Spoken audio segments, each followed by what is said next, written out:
episode of the Offroad podcast is sponsored by Warren, Colby Valve, and 4Patriots. Offroad podcast episode 429. Listener ride Josh and his PNW trip. Tonight, Aaron stares at the sun.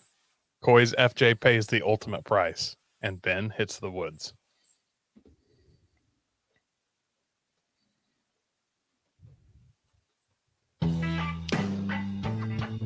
Welcome to the Offroad podcast, the podcast about everything off-road. We cover the news, review products, and interview people in the off-road industry. Your hosts tonight are Aaron, Coy. My name is Ben, and tonight we are joined by Josh, our stalker. Welcome to the show. Thanks for having me. Thanks for good job. Good job. Thanks for reading that verbatim, Ben. That was good. I saw it, and then I was like, "Oh, yep." It's not stalking if you yell surprise. That's what I've been told. I didn't necessarily say surprise. I just said I'm coming to your house. Yeah, and I might only have three wheels attached, but I need to use your driveway. Aaron, what'd you do this weekend? Because I thought you're gonna go. I thought like the whole purpose of this weekend was to stare at the sun. Now I'm curious. Yeah. So not only did I not take my niece onto the coast, I didn't even take the F-150 to the coast to go see the eclipse. So we had some, I don't want to call it family drama because the person's not in our family, but they're close enough to be like a family member. So we needed to stick around a little bit for that. And also we got word that it was going to be really overcast at the coast. Actually, everywhere in Oregon was supposed to be overcast. So we just completely bailed on the trip. Save the gas money, keep it in the piggy bank, stick around property. So what I did instead was I did some much needed maintenance on my Toyota. Aaron, what's your Toyota? Well, it's my Toyota Avalon. Thanks for asking. It's not an off-road rig, but it's still, all your vehicles need maintenance.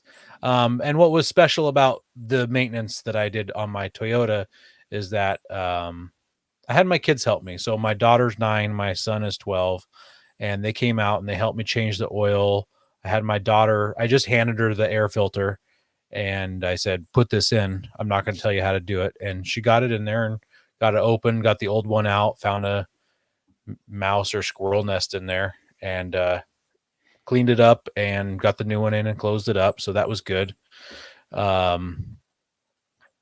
I changed the oil, and then I also replaced a couple ABS sensors in the back of the car, which required me to remove the rear seat, which is it's a headache. It's not hard. It's just a headache. So they helped me with that. Unscrewing. Did you ruin those unbolting. ABS sensors when you tried to lift your Avalon? Yeah, one of them. Yeah. People may not like it, but Avalons are peak overland performance, and there's not a dang thing you can do about it. You know, that car runs like a top, and it's got almost 210,000 miles on it. So I need to start taking better care of it. I put high mileage oil in it this time, so I probably gained like 12 extra horsepower out of that. I'm sure it's going to be pretty sweet. At least I think you're supposed to start putting that in at like 100,000. Like you're like, well, yeah. It's like when if you're 80 and you're like, I'm going to start eating better and quit smoking. Like, no, you should have done that at 38. But better late than never. That's all I got to say. Better late than never. So, yeah, she's just broken in. Yeah. Yeah, it's just like that guy in his Toyota 4Runner. Just like the thing's rusted to pieces, and you're like, and he's like, just broke in at 390,000 miles. So you got a ways to go. Yeah, you can just say Ben. Like you don't have to say a guy. Yeah, you don't have to say a guy. We're talking about Ben here. I didn't think we were going to point him out, but okay, that's fine. Yeah, that's really the whole purpose of this show. Tim said that spendy stuff. It was for 5 quarts of it. I think it was like $24. So it wasn't bad, and the car took almost all 5 quarts. Besides the stuff I spilled over the top of the engine and dripped down the exhaust manifolds and stuff, it took almost all 5 quarts. So worked out good. I didn't even have to save any. And what was really awesome was the 2 dash lights that I had went immediately off after I changed out that ABS sensor. So now I've got traction control again, which is probably for the better. So yeah. How about you, Ben? What have you been up to? You know, I actually went and did something. It's pretty amazing, you know. I went out to the town of Wilkeson, and I went to the brothel that is there. That there's a building that was for sale a while ago. My wife and I were actually looking at buying it. And it just so happens a friend of mine ended up buying it. And it's known as the old brothel because it was a whorehouse for a little while. For those, Oh, is that what a brothel is? That's what a brothel is. If you don't know, I like how you explained that. Like you could have been like ladies of the night, you know, like saloon gal. No, There's a lot it's of a whorehouse.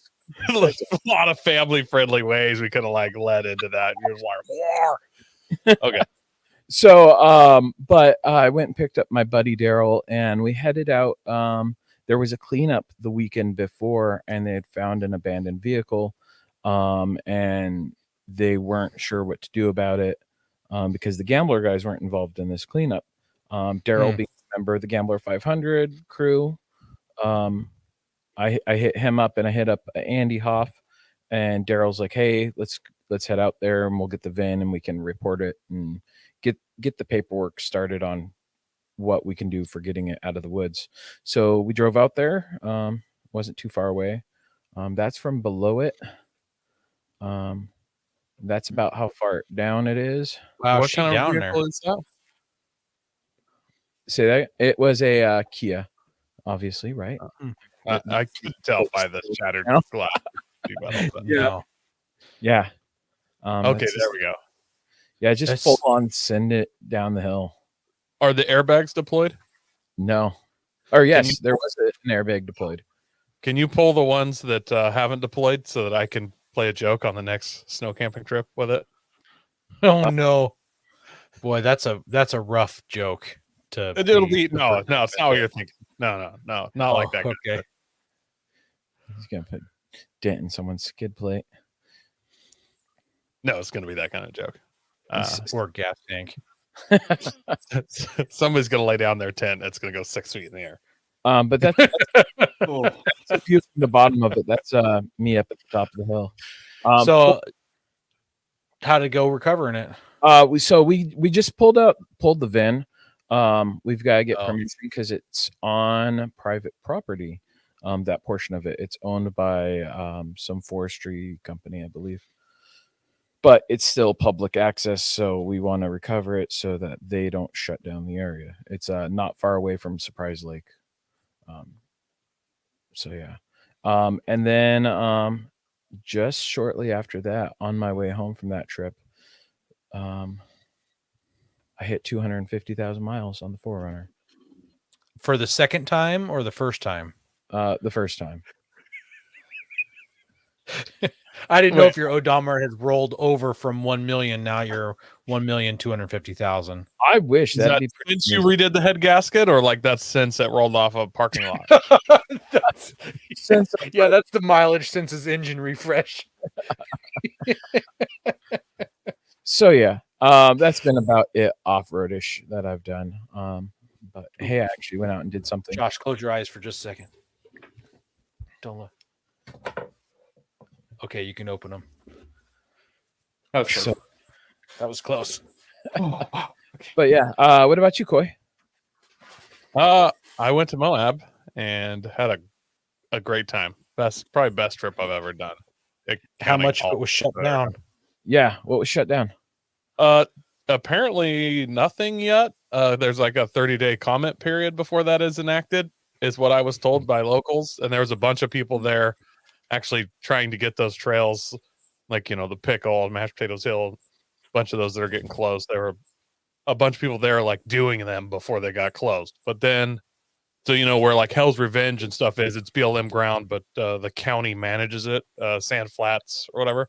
We're talking to one of those guys, and he's like, "Oh, that's already closed." We're like, "There's like hundreds of people out there," and he's like, "Oh, maybe it's not closed." So I don't.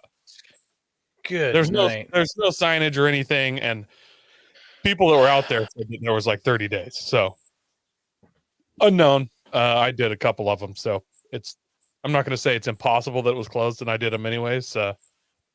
Yeah. We're gonna have to get Corey. We're gonna have to get Corey from Orba back on and talk about the Moab closures and stuff. Yeah.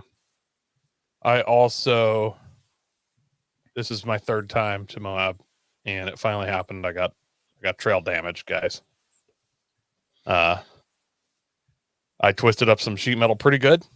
Wife wasn't real happy about it. My tailpipe was nearly smash flat. Oh, attaboy. So, yeah. Way to go. So you have a picture of it? You're going to share a photo? It's a smash tailpipe. Like I thought about it, but like, you just use your imagination. It's nothing special. It's just your tailpipe? Yeah, I just smashed the exhaust tip. That's all. I'm leaving you guys.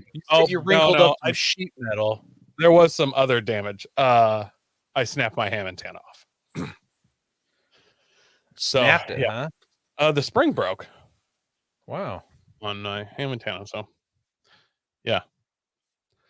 I'm fine with it not happening. It's like that's not a good threat mark. Fixed or didn't happen. Okay.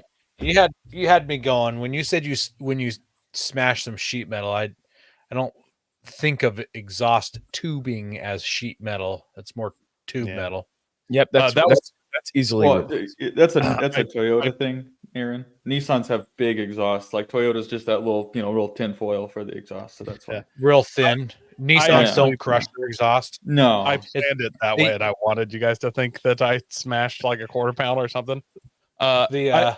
And Nissans, they don't get smashed because they just disconnect themselves from the catback and come loose and can move around and stuff. So it sounds like a disadvantage, but actually, once that pops off, the tailpipe goes up, and the front drops down. So no, that's natural. Like geckos and lizards do that. It's like when a fighter pilot is about to engage and it drops the auxiliary fuel tank. It's like, hey, too much weight here. I need some handling. Poof. And those poor unsuspecting civilians get 50,000 gallon tank dropped into their house, but still. Yeah, not a big deal. Not a big deal. But we'll talk about it more. I want to get into the rest of the show. It was a great trip. I had a good time. The eclipse, I was right where the eclipse was going to be, basically in Moab. It was a little bit south of it, but I left at 5:30 in the morning, so I was deep into Idaho and well out of the path by the time that went down. So I also. What about you, Josh? Well, I did see a little bit of the eclipse at my house, but it was through the clouds. It wasn't very spectacular. I was driving.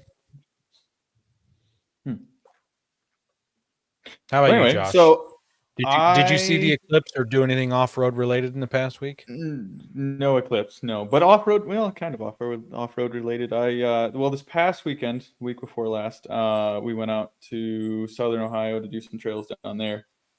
And it was pretty much the last trip of the year. And, I knew it was like this is the last final beating that the truck's going to take before it gets a lot of work done. And so that basically puts you in this mindset of like, well, if it breaks, it's no big deal, right? So, right? Yeah. So there was a few obstacles. I just was like, you know what? Let me just hit this a bit harder. I think I can get up this without winching. And I didn't. But I did manage to, in one blow, I debeated a tire on the front left, snapped a front right CV joint, broke a front right brake line, and then lost my brakes and started rolling backwards down the hill. So that was exciting. And you smashed a brake line. That's pretty tricky. Yeah, so the CV broke, and then the shaft came out of the cup and then went in between the rim and the caliper, and actually spun the brake line down, so it popped the banjo bolt loose. And brakes are overrated anyway, so I didn't have those. Yeah, and then Ben thinks brakes are overrated too, and wheels too. I'm curious, guys. Like, my generation of Toyota is known for its just weak CV axles. People call them the fuses and all this stuff. You guys upgraded to Titan axles, and you're like the only guys I know snapping axles. I think you should have seen the rock ledge I was trying to get up. Okay. Yeah, I made it a full season without snapping a single one. I've they're never also not. I don't have. I've never No. snapped one. Like I don't go by season. It's when the Are boot you? tears. I technically haven't snapped an axle. Mine like hyperextended and you broke the cage. Came apart at a CV. So the cage. Mine the came cage apart at the holds CV too. It just kind of went like that apart at the CV. No, mine's like when you're wrestling in the front yard with your older cousin and he does the super illegal maneuver and it pops your shoulder out of joint. One of those kind of things. That's what happened to mine. Josh, I would just say that you were Jeep Gladiator role playing. Yeah, that's fair. Yeah. But it's okay. So I stopped at one spot. We got the winch hooked up, and I started kind of winching myself backwards down the hill. And one of my buddies is up there watching, and I'm like, when you assume things, and you shouldn't do that. And I'm just about to yell out to him, like, "Hey, make sure when you see the little red ribbon come out of the winch, that's as much cable as I got. You gotta, stop at that point." Like just as I'm just about to say it, I just hear this thunk, and then the winch cable flies up, and I just start kind of, going down the hill faster than I was wanting to. But it's okay because there was a tree at the bottom to stop me. That's good. That was fine for stopping. I had a little bit of brake pressure left, so I was able to slow it down. But so we did that. So that was fun. And we got that back. And then also on that trip, another time it was a big mud hole that nobody else wanted to go through. And it's like, how bad can it really be? So I went through it. It was pretty bad. And then I flooded the inside of the Nissan, so it got a bunch of water and mud in it. Wow. And got that. Your wife must be really proud of you. Oh yeah, absolutely. And then what made it even better though is I got it home and then immediately started driving my other vehicle and just kind of forgot, like, hey, when you get that much water inside a car, you want to keep it closed up in the sun for as long as possible. Yeah. So I opened up the door the next week and it was like getting smacked in the face with mildew. So now I have that all opened up with fans on it, stuff trying to air it out because it smells so much like mold. But what are you gonna do?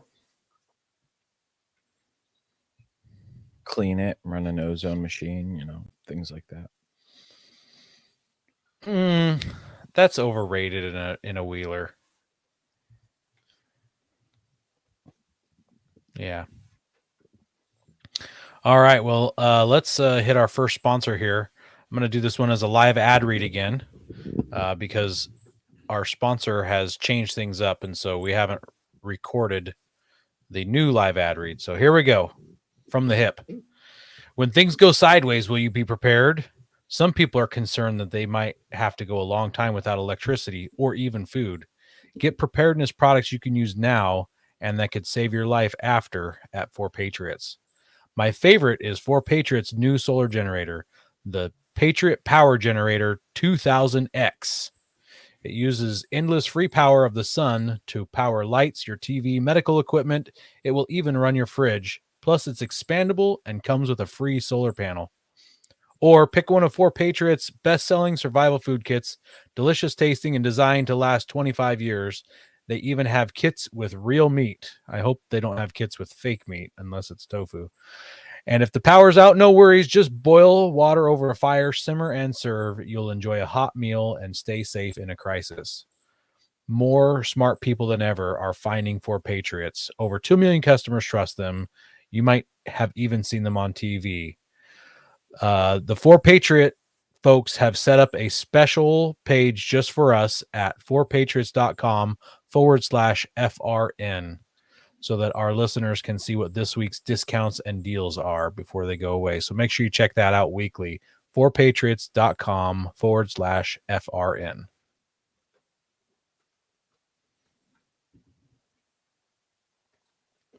And then we've got some listener feedback here. Bad Brass on Facebook wrote, Bad Brass Fitness. No, there's no R. Fitness? All about that bass. Oh, Bad Bass Fitness. Wow, yeah. Dyslexia. It might be Bad Bass. It might be Bad Bass. It could be that as well. like the fish. Yeah. Yeah. You can never tell the difference between bass and bass. I'm sorry. Love the podcast. I've been building an overland vehicle out of a 2013 Nissan Titan Pro 4X, and I love that truck. So right on. We'll have to find out if it's fish or sound from you. I want to find out how often they break CV axles as well. So write in and tell us that how many if you've made it a full season on your axles. Yeah, apparently we need all of you Nissan owners to tell us how often you break axles. How many front axles have you broke, Ben, on the 250,000 miles since you rebuilt it, Toyota? One. You broke one? Yeah, nice try, Coy. I already knew ahead of time you're going to be eating crow on that question. Wait, was that when you left a bolt out and it you grenaded the whole front end? Yeah, no, that was when I got stuck up in the mountains and the broken bolt threw my wheel sideways. I mean, that's user error. That's not lateral damage. Like if you got hit by a Honda Element and your tire snapped off, it's not because you have a weak CV axle. Yeah, exactly. It's like my wheel falling off is user error. It's not like it doesn't count. It doesn't count because Ben is the one who owns the vehicle. That's why it doesn't count. I challenge Toyota reliability just by testing how much it takes to break it. So like by leaving that bolt out, it broke that CV axle. It's not like trying to climb up a rock and it's snapping like some weird Nissan owner. Well, but what tire size are you running, Ben? 33s. Yeah, see, you're still on baby tires. No, that's I'm pretty sure I was running 33s when it broke it too. Oh, were you? Okay. Yeah. All right. What tire size were you running when you broke yours, Aaron? I was on bald 33s. Yeah. In water, like low traction. I don't know what happened there. Well, I had all the traction. I had that front locker clicked in. You did have a front locker. I'll give you that. All right, guys. Yeah. We're doing a little thing here. We need you to write in to us with something that you would like on your off-road Christmas list. We're going to be reading these entries in our Christmas gift exchange episode on November 20th. So go ahead and shoot those into us. Please email them if you can at offroadpodcast@gmail.com. If you do send it through the Facebook page, just put your email address with it. And we are going to send out some gifts to random winners from our sponsors. So if we use yours, we're going to pick a couple and we'll be sending some little goodie bags to you. Josh, do you have a favorite Christmas wish list item? like what is it that you want for Christmas? Besides a new axle. Yeah, an axle that I'll maybe some RCVs would be nice. I wouldn't mind 74 Weld coming out with some portals for Nissans because that'd be pretty cool. Man, that would be sweet. Yeah, would it be cool? I mean, I wouldn't be able to afford it anyway. Oh, but if it's a Christmas gift, it's given to me, so let's do that. That almost would make it hurt because then it would be an option that you could never afford, Right. Yeah. So if you're going to come out, it's required that you give a set to me, not just a full set. I mean, how hard would it be to fab up whatever it would take to make that work with a Toyota setup? I mean, it can't be that tough. You'd need a hub adapter in the rear, and then you'd have to jury rig something up front. I think you're yanking my leg here. That'll work. I will agree. If they give me a full set of Toyota ones, I will make those fit the Nissan. That's fair. Yeah. I think you could just put a Toyota axle in the rear of your Nissan and be done. If you wanted something weak or whatever, but yeah, I don't want that. I mean, there's a reason why you can get those. There's a reason why you got a new rear entire axle assembly for $300. Because the guy didn't know what he was selling. He didn't know what he was selling. No, because the demand is so low, so low. Nope. That guy didn't know what he was doing. Get a 2010 to 2015 Toyota rear axle with a locker in it. And tell me what you pay for it. We also want to thank our sponsor, Patriot Patch. Head over to patriotpatch.co and check out their selection of great patches, shirts, cleaning mats, signs, and stickers. You can also join the Patch of the Month Club for $15 and receive a patch, matching sticker, and artist proof each month. I like Mark's comment referring to the Nissan with the Toyota portals. Toyo Sand or Nisanoda. Minnesota. Minnesota.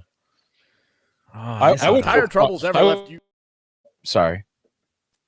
Oh, it's okay, Ben. I was gonna say I would go Frontaco, Frontier, Tacoma or something like that, but Frontier Taco. Yeah. Have tire troubles ever left you deflated? Colby Valve has got you covered. Ever have a valve stem leak? Colby Valve makes reusable and easily replaceable valve stems that don't require you to remove your tire from the wheel. They work with your off-road rig, ATV, side-by-side, commuter vehicle, or even your tractor. Never be left stranded again because of a busted valve stem. They also have a tire repair kit for those punctures that keep you away from doing your favorite thing, wheeling. Make sure to check out colbyvalve.com or ask for them at your local off-road products store. All right. Well, our first news here is that Ford battles Chinese Bronco copycats by officially selling their own in China. So apparently many brands have been trying to mimic the Ford Bronco for the Chinese market. A company called Jetour, which sounds French, has a rig called the Traveler, and Great Wall Motor has the Haval Cool Dog. So I'm curious to see what those look like. I actually was just thinking the same thing, and I'm grabbing pictures. Oh, yeah. Right on. So Chinese off-road enthusiasts, I don't really know if this sentence is going to make sense once I'm done with this article.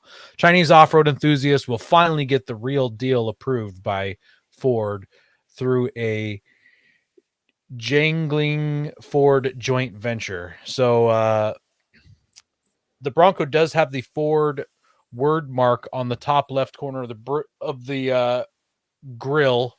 And then it's got Chinese letters on the rear tailgate, which is kind of interesting. I don't think the USDM ones have the Ford on the grill like that. No, that's going to be. I think it just says Bronco. But yeah, you can see the Chinese letters there on the rear tailgate, as well as the blue oval and Bronco. It says you can also see a few differences in the dimensions, probably because of equipment, but the wheelbase remains the same. It says it has a 5,046 pound curb weight, and 45-degree approach and 37 departure angle. I'm not sure.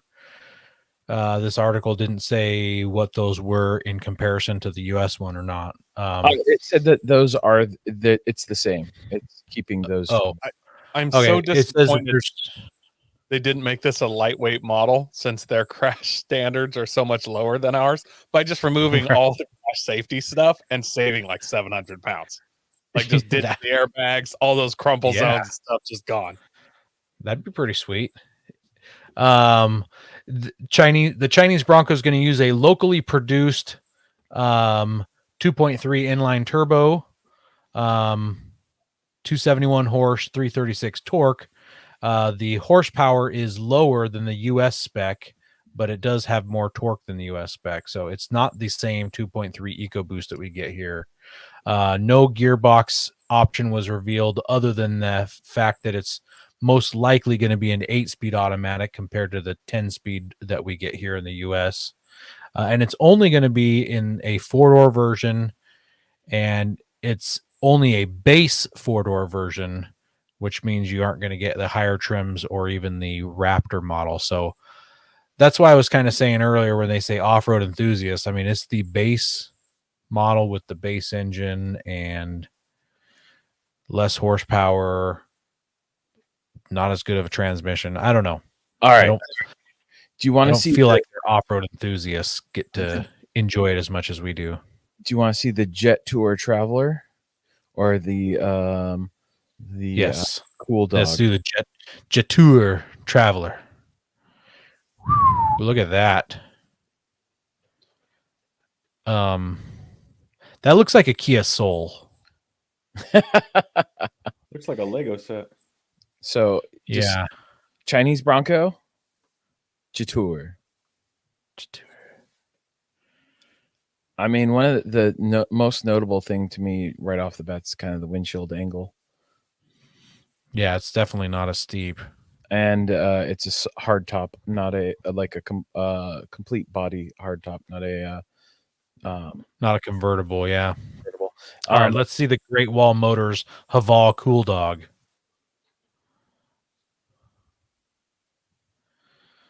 Oh, so that looks like a Bronco Sport. Which Yeah. Travis says that looks like a Bronco Sport. I think he's referring to the first one, but It's a Bronco Shri. yeah. You know what I hope really happens? And I hope this so much. You know how like in JDM car stuff's like, oh, I have a Acura Integra, but I got the Acura Integra JDM spec transmission because it's a shorter gear ratio and LSD. I hope that there's some part on the Chinese Bronco, like the 8-speed's like twice as tough. And like the hardcore off-roaders are like, I got the Chinese spec transmission and it's the good one. Like I hope there's some really wanted part from the Chinese one that everybody's trying to get in the off-road. That would be pretty awesome. Yeah. That the Chinese got this one piece that was phenomenal that we just didn't get here. What says CDM? See?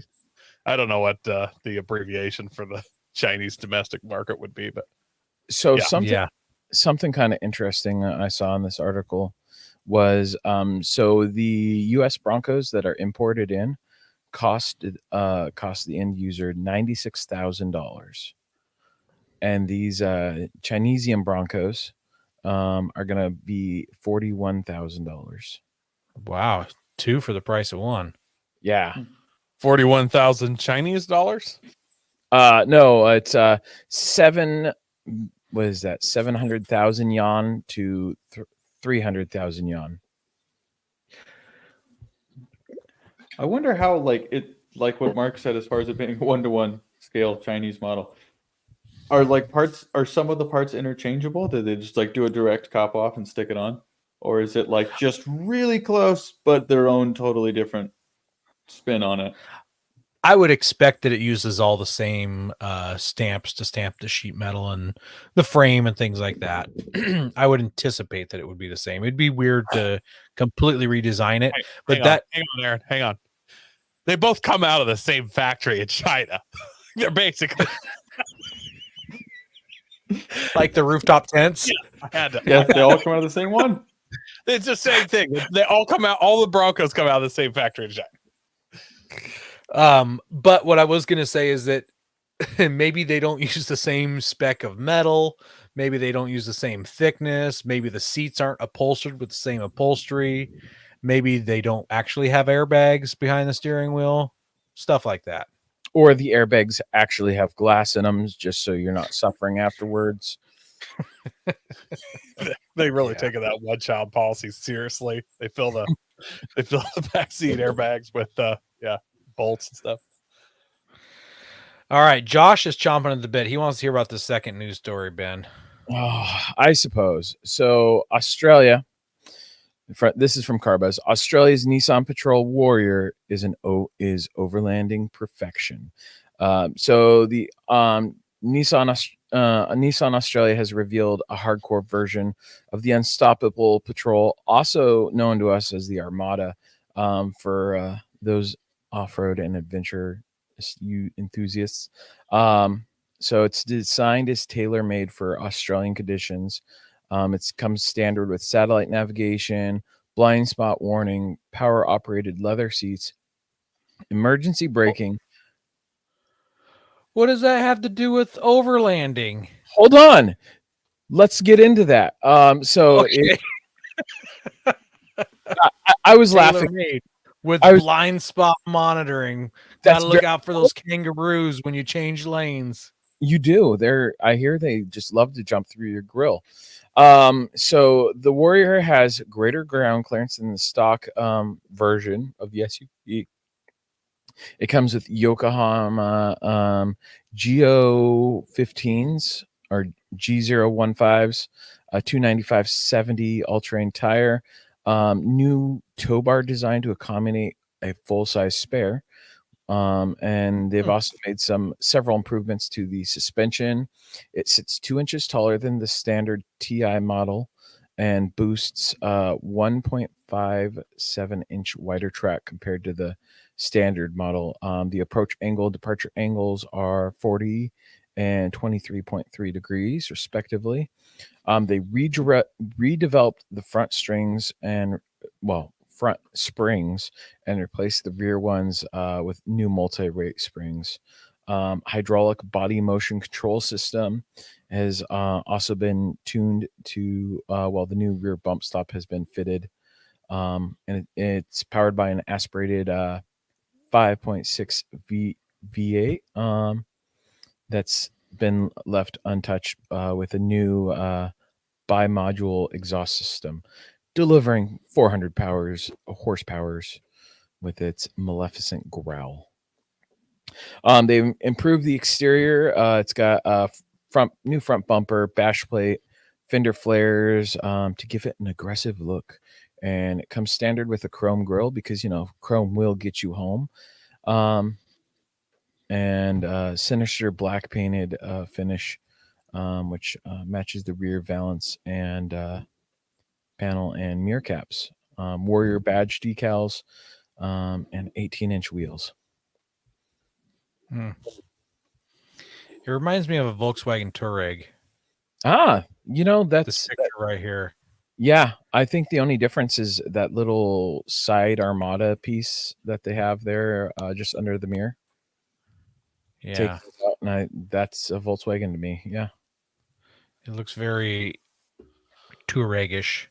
I have a late question 2000s. for the Nissan numbskulls on the show tonight. How come the Patrol, which is just an Armada, is so popular for off-roading, where it's called a Patrol, but where it's called an Armada, I've never seen a lifted Armada off-road, unless it was like a 16-year-old at his parents' Armada. I think there's a lot of heritage. I think the heritage runs really, really deep in Australia and New Zealand with these things and nowhere else. And they have a huge corner of the market with these patrols down there. Yeah, I don't understand really why the Nissans. I don't understand why the Nissans are not bigger in the U.S. because of a lot of the different advantages between your Pathfinders and Xterras, that sort of a market.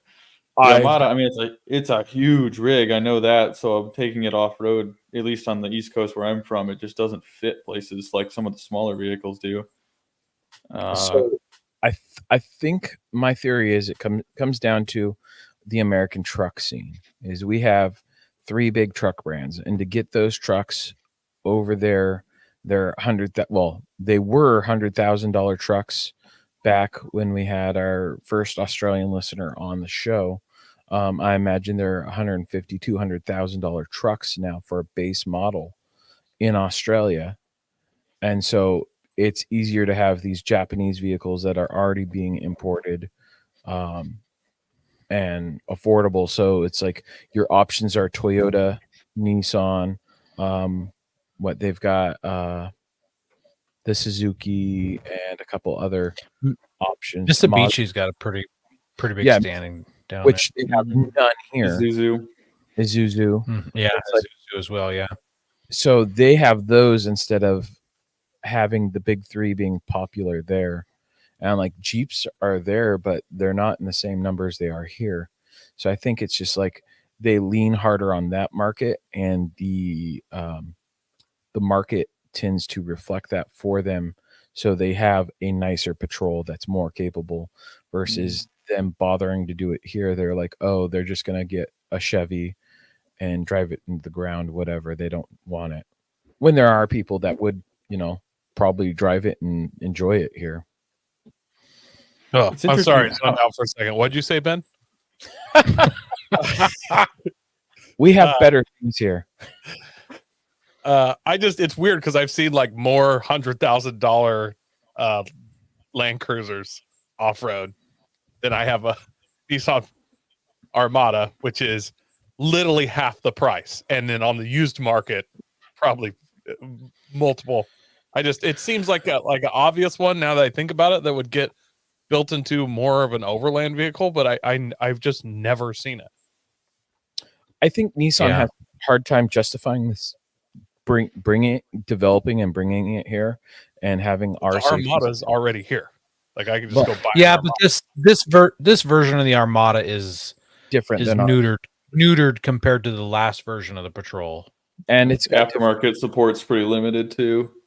And it's Yeah. got different safety standards there than it does here. And it costs a lot of money to get that stuff approved here. Yeah, I'm just saying, like you could build a overland Armada here. Like there's no reason you can't. Definitely can. It'd be sweet. Like it'd be. Yeah. Especially with the V8. Mm-hmm. Yeah. The only reason I personally have not done the Armada is because I can't stand the way the back window cuts off. Mm. That shows how dedicated I really am.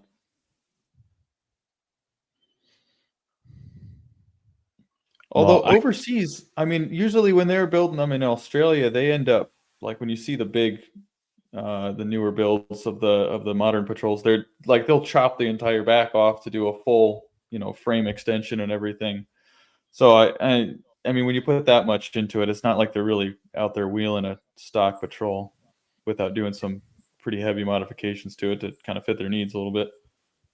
Yeah, I love the older patrols. Like if I could afford it, I would import one in and do fun things to it. But you gotta import a 20-something-year-old car into.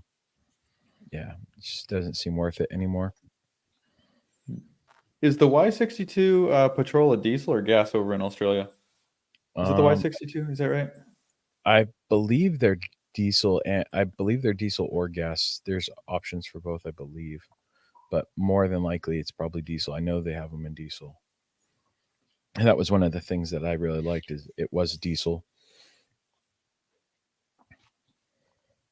Go prepared with Warren Industries. They produced the first recreational winch in 1959 and lead the industry with their dedication to quality and reliability. When you dig yourself in deep, make sure you have the right tools to get yourself out. Get Warren equipped and go where others can't. Now, let's get ready for adventure and head into our main topic.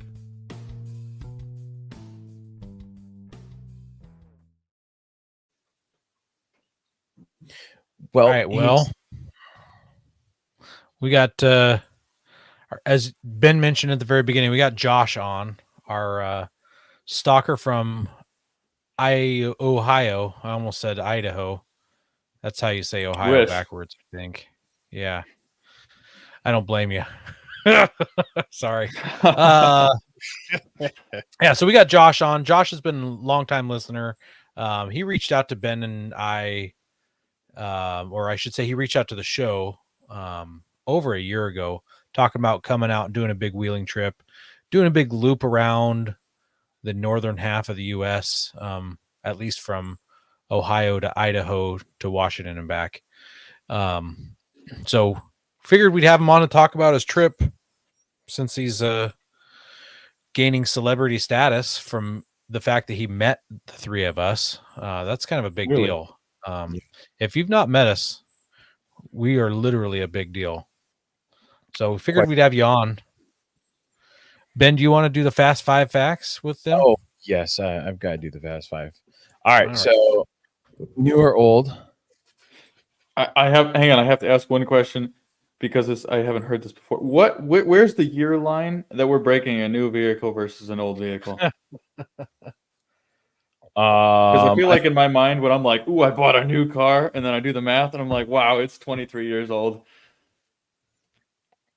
Yeah, that's an old vehicle. Okay, then I'm gonna go old vehicle. All right. Summer or winter camping? Summer on the East Coast. Rock, sand, snow, or mud? Rock. Favorite vehicle brand? That's not Nissan. What? Wait, are there other brands? Ooh. No, there's other Nissan. good brands. There's no other like mediocre brands. Yes. And then favorite tire? I'm running the Goodyear Territory MTs right now, honestly, the takeoffs from the Ford Bronco Sasquatches, and it works out super well. I love it, and you can get them really cheap because everybody's taking them off their Broncos. I'm going to start looking, speaking of Bronco takeoffs, all the Sasquatch have beadlock capable rims, and everybody's just throwing those off and getting. So there's going to be a bunch of 6x, I believe they're all same as the Total Bolt pattern, 6-lug beadlocks. I think they're slightly off, if I recall. Are they slightly off? I could be wrong on that, though. I thought they're the same. I need to look that up because I'm going to get me I'll some. have to look that up. I will happily run Bronco wheels for cheap beadlocks. Yeah, I mean, that's definitely something to consider. And then any recommendations for someone new to off-roading?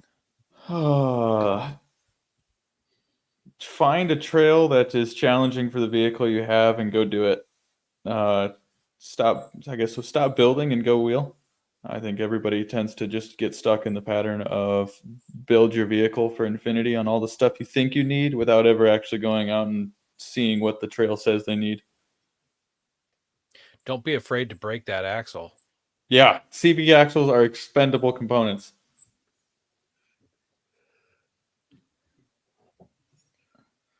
And I just looked it up. It is actually the correct bolt pattern, so that is very exciting. For Toyota people. Yeah, 139.76. So that would be that's an idea. It's the Titan swap. You guys, if you swapped to Titan hubs, is that the same? So for Nissan people too, if you've if you tried hard and believed in yourself enough. So let's talk Armada guys. Yeah, for all those Armada guys. I just don't want to switch to 17s, but for cheap beadlocks, I'll do weird things. Let's talk about you a little bit, Josh. How did you get started off-roading? I'm gonna skip the first part. I grew up doing dirt bikes and bicycles and all that, so that we're gonna skip the two-wheeled stage. Pretty much, I've always loved dirt because dirt's just more fun than asphalt because you can do it legally in a lot of areas and you can push the limits legally, and it's fun not to get in trouble for doing something. And so kind of just as soon as I had a driver's license, not super long after I had some form of a four-wheel drive. I think I started with a Subaru at one point, but just getting out in the dirt and breaking stuff and figuring out what works and what doesn't. Did you end your two-wheel career the same reason, because you got out and broke stuff, but it wasn't on the two-wheel thing, it was on your body? Yes, I did. Yep. Same here. I thought I was going to be a cool dirt bike guy. Yeah, I couldn't afford it. I couldn't afford that hobby for a whole different reason. Yeah, it gets really expensive. Afford. If I lived in Europe, I would be big into dirt bikes, but not in America. What was your first vehicle that you took off-road? Technically, it was a Subaru. Actually, it was a Subaru. It was a Saab 92X Aero. That's the Subaru. Okay. That's a rebadged. Technically speaking, that was the first one.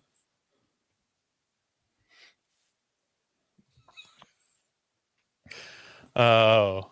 And then, what's your favorite rig to hit the trails in? My Nissan, absolutely. I mean, you did. I should clarify my Nissan Frontier because there's, you can't just have one. Well, you did spend plenty of time building it, right? I did indeed.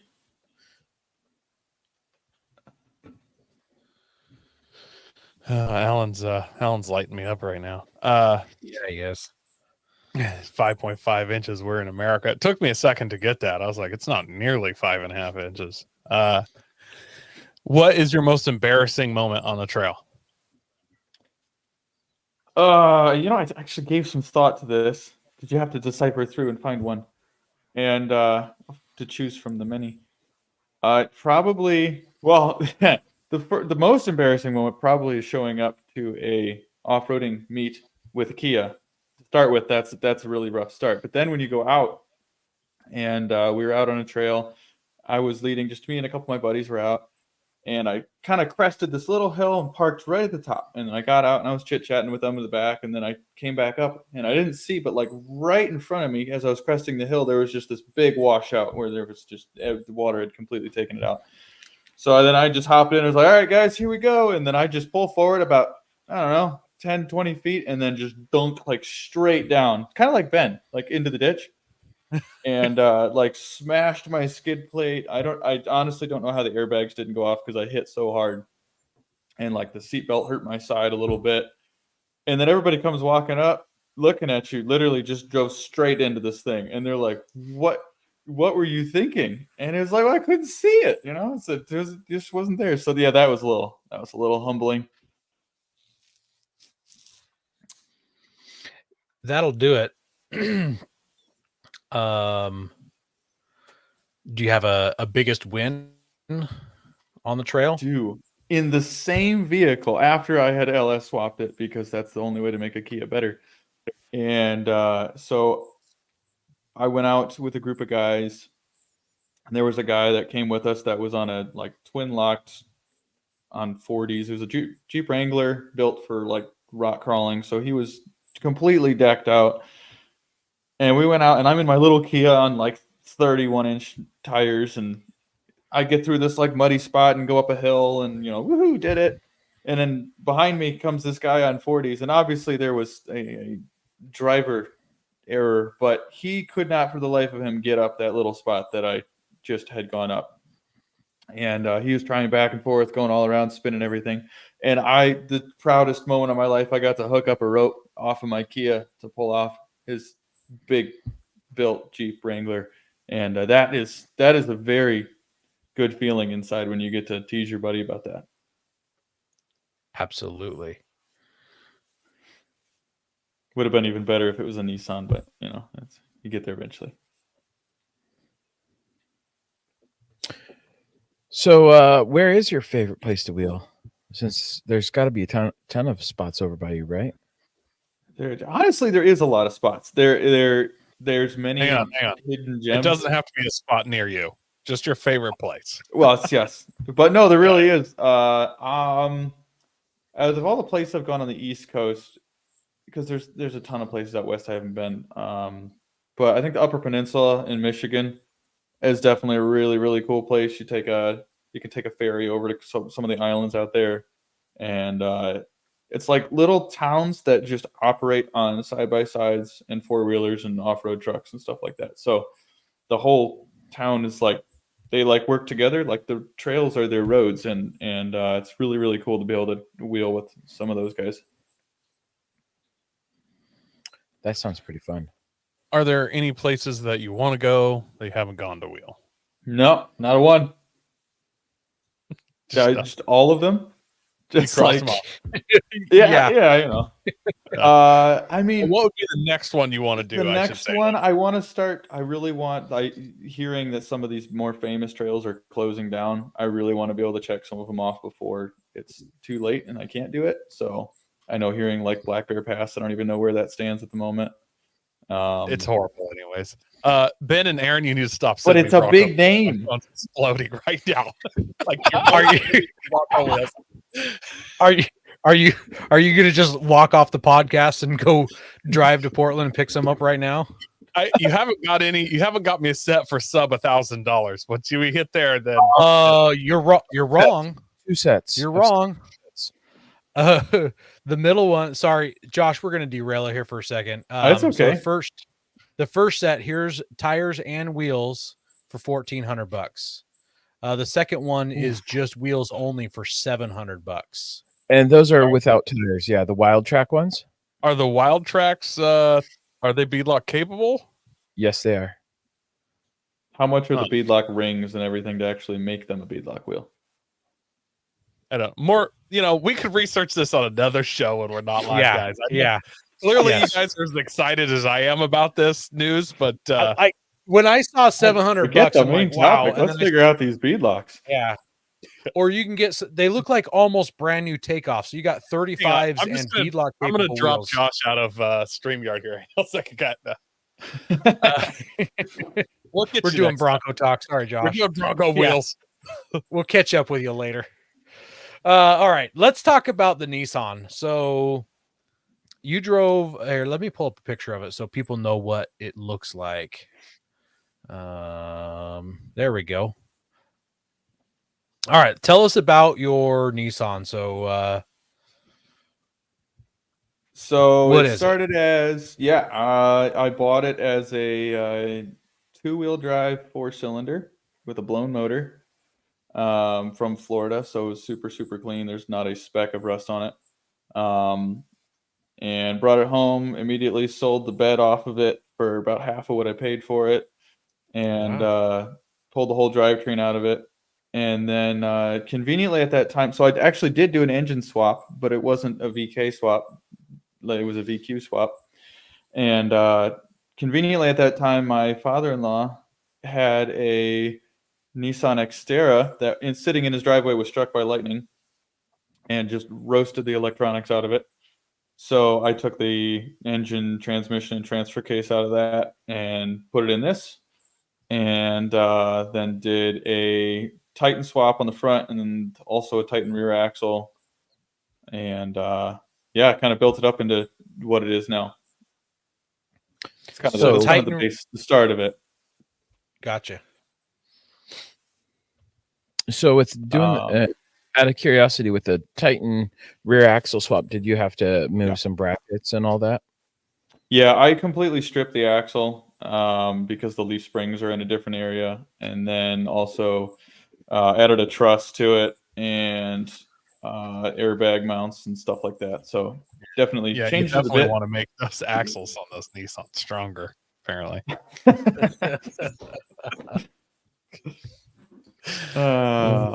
The rear axle, the M226 Nissan axle is just a Dana 44 variant. So you definitely can build them to be strong enough.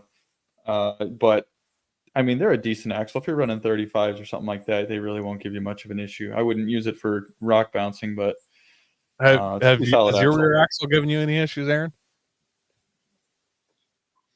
I bent a axle shaft flange with some poor spotting by a friend in a Toyota. I think he did it on purpose. He guided me into a notch that totally tweaked my axle flange. But other than that, it's good. First of all, that wasn't allegedly it happened when your friend with the Toyota was spotted. There's no proof.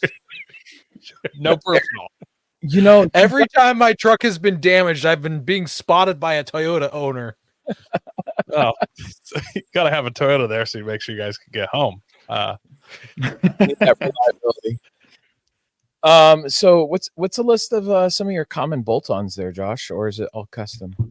A lot of custom stuff, but definitely a lot of bolt-on stuff. I'm just gonna I kind of threw together a list real quick because I just forget what's on it. So M205 front end, so it goes along with the Titan swap, which is just the front diff. And then I threw in ARB air lockers, front and rear, 410 gears. Then I did rough country upper control arms from a Titan. I actually really like those. And then it's got KMC poser bead lock wheels because, the Bronco ones weren't available at the time. And Viair air compressor. I'm a big fan of China components like winches and lights and all that stuff because there is a lot of things that we'll get into later that you shouldn't skip on, i.e., wheel bearings, things like that. But you should skip on winches. I have beat the tar out of that winch, and it has literally not once failed me. I had one. My brother had the same one. It's a Zeke 13. It's a Zeke, because that's a reliable name. 13,000 pound winch off of Amazon. Came with a bare lead and a synthetic line and all that, and it's got an awesome worn hook on it. And I have used and abused the heck out of that thing, and it has never let me down. So when you look at, it was like $280 shipped. It was, how could you go wrong? So, and then I have just a CVT awning, and then some no-name hard shell tent. That's another China tent that I love it, and it works out really well. What's the worst that can happen with a Chinese winch when you're using it and you need it to work? You know, I know you're sponsored by Warren, so we won't really say anything bad. But I do. There's a couple guys that I know that have pulled out their Warren winches and can't get them to operate. And it's like, if you can't, obviously, if you can afford it, there's no arguing. The Warren's a better winch than whatever you're going to get off Amazon. But if it's a difference between I can afford the thing on Amazon and it gets me out on the trail, or I can't afford the Warren and I just sit at home, it's like I'll take the China option and get out on the trail because at least I get will to give kind you of this. experience it. I'll give you this with the Chinese winch. I got burned with some non-name brand winches pretty bad. But at $250, that's cheaper than Max Tracks, and I will take a Chinese winch over a pair of Max Tracks. So I'll go there. Yeah, absolutely. I've seen online tests that they've compared my winch to the Warren 12,000 pound winch, and other than longevity, the Zeke outperformed the Warren on every single test. So obviously longevity is, time will tell. So we'll see. I have no doubt it's not going to last as long as a Warren. It's, it's not as good, but it does the job pretty well. It got you there. That's what matters.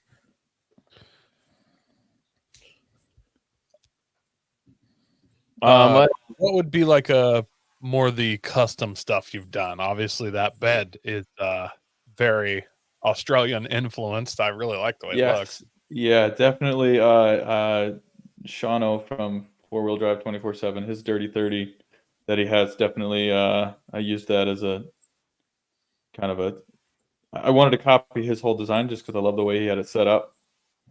If I could have started with a straight cab Frontier, I probably would, but they didn't make one in this generation. So, but yeah, so the front bumper is custom. We made in our shop. The stainless steel snorkel, all the skid plates on the bottom, rock sliders, roof rack, the whole tray and the canopy.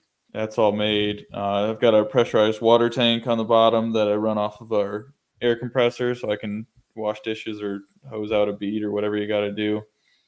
Then the little tiny things. There's a lot of little fab stuff all around it. That's nothing major, but inside I have. Don't tell us. I won't tell you anything about those. No, that's just little stuff. No, little stuff like I mentioned earlier. Like I trust the rear axle. I added airbags to the rear ends because the whole canopy slides off of the tray, so I can just use the flatbed as a normal truck bed. And then I have in my garage, I just have a little winch that winches the tent and the canopy and everything off. So when I go camping, I just drop that on, throw some air in the systems to pick up the extra weight, and that way I don't have super stiff springs when I'm using it as my daily, and then to actually have any flex off road. So yeah, so I did those mounts, truss the axle. I've added a few bits of metal here and there just to kind of reinforce various areas of it. And the whole inside, I did a big electrical,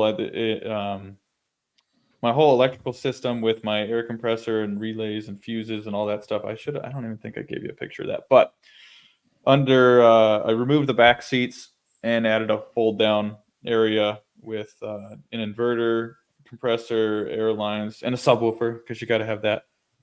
All that's hiding behind the cover. I got a dual battery system back there. And what else do we put back in this thing? Oh, I created a manual transfer case conversion. Nobody was offering one, so that's hopefully going to be a product we'll offer down the road. But I hate electrical issues on the trail when you're out, and it actually has never happened on a Nissan, but it did happen on my buddy's Toyota. We drove all the way to the trail, get there, he flips his 4-wheel drive in and nothing. So to go through that much effort to get to the trail and then not have 4-wheel drive, that's kind of a critical thing you're missing. So if I can remove ABS, traction control, any of those driver aids, obviously the electric transfer case and all that, I do everything I can to get rid of that. So there's a little gearbox down on the transfer case because the Nissan transfer cases have, where most transfer cases have the electric motor on the lever, like the shifting mechanism, only moves like 60 and 90 degrees to go between your high, low, and 4-wheel drive and such. And on a Nissan's, it does almost a full 360, which is really inconvenient to put a lever on. So I created a gearbox inside with a little gear and a big gear and all that, and a lever and all that, so I can just have one shifter to shift it in and out. And it's super quick. I get out on the road and just flip the lever, and I'm on my way instead of sitting there going backward and forward trying to get the electronic module to decide whether or not it's gonna change. Oh, I just drive around. Just drive around in 4-wheel drive. It's not a big deal. Yeah, it's fine. In low range. It'll come out. It'll come out eventually. I just got this lever. I just pull up or down. Or, go this. That's what I have now too. Yeah, that's super convenient. Yeah, and well, and a major flaw in the Nissan world, which I'm not sure why they did this, but the wheel speed sensors on any vehicle, you can always have a wheel speed sensor go out, especially when you have like mud and rocks and all that stuff spinning around the wheels.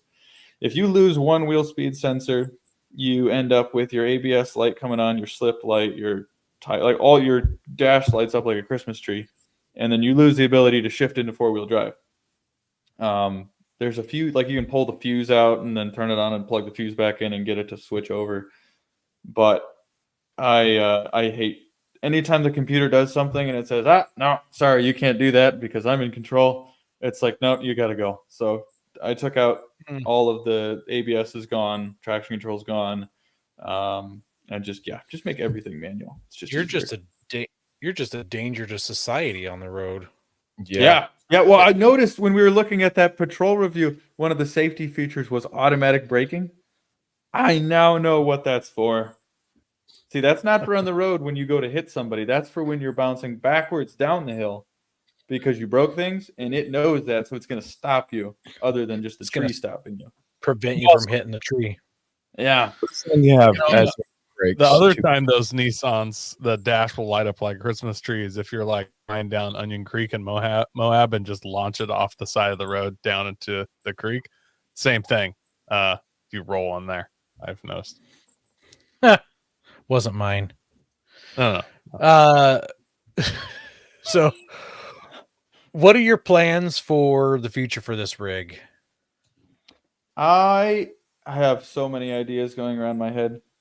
I love to infuriate the internet by doing things that are wrong, but doing the wrong thing the right way. So I'm this winter I'm very strongly contemplating removing the rear axle, solid axle, and doing a long travel independent rear with possibly rear steer.